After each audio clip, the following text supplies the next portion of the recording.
everyone, welcome back to my channel. If you're new here, hi, my name is Sakshi and here on my channel I share my life as an immigrant in Sydney, Australia. Along with that, I give out beauty, wellness and travel tips. So if you like my content, please consider subscribing and I'll see you next time. Bye!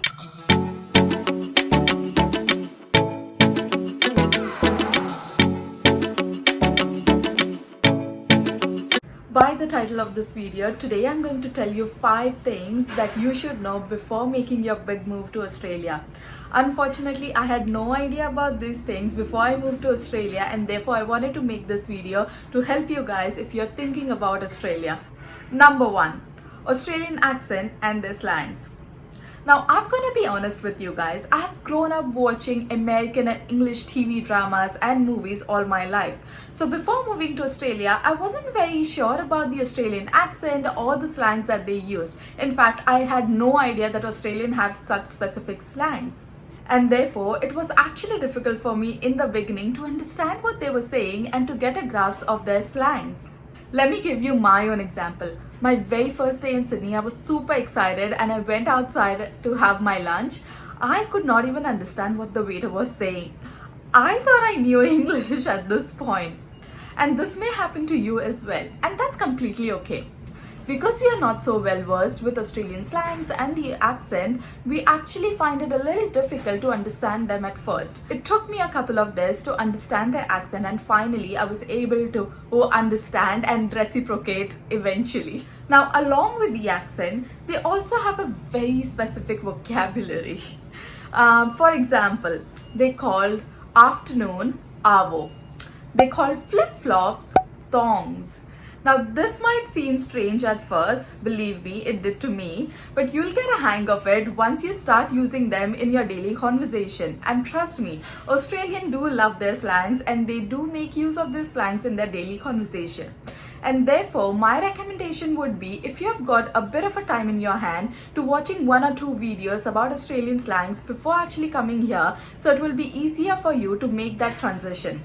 I'll link down below 2 videos that I have personally watched when I was trying to learn Australian slangs in the description box below, so you can go and have a look for yourself. Number 2. The scorching sun. Now, Australia is world renowned for its breathtaking beaches, and indeed they are beautiful.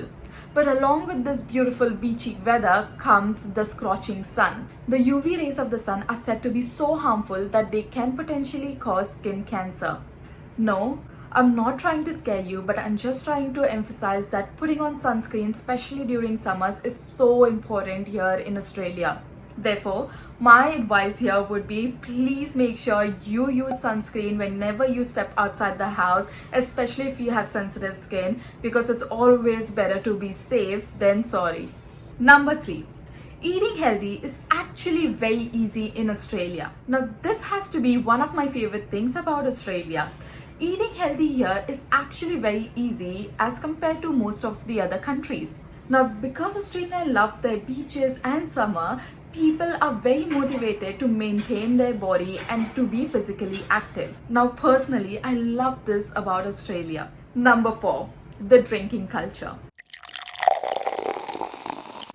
No, I'm not saying this is the place for an alcoholic, but Australians sure do love their beers and wines.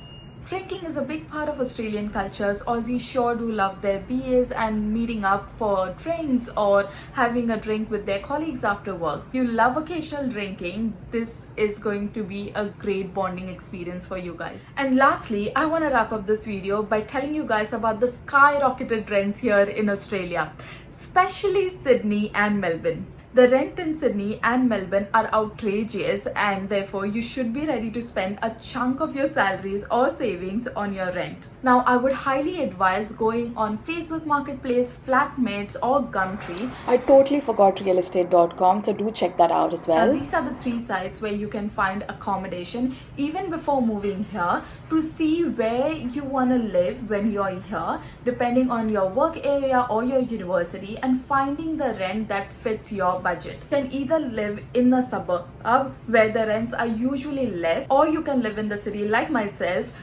The advantage is the workplace could be at a walking distance, or your university could be at a walking distance, so you're saving the traveling time and the traveling money, so it actually compensates in that way. I'll leave the link to all the 3 sites in the description box below, so you can go and check out which area actually suits your budget and where you want to stay when you finally come here. I hope this video was helpful or entertaining. If you just wanted to know a few things about Australia, comment down below how you like my video, and I'll see you next time. Bye.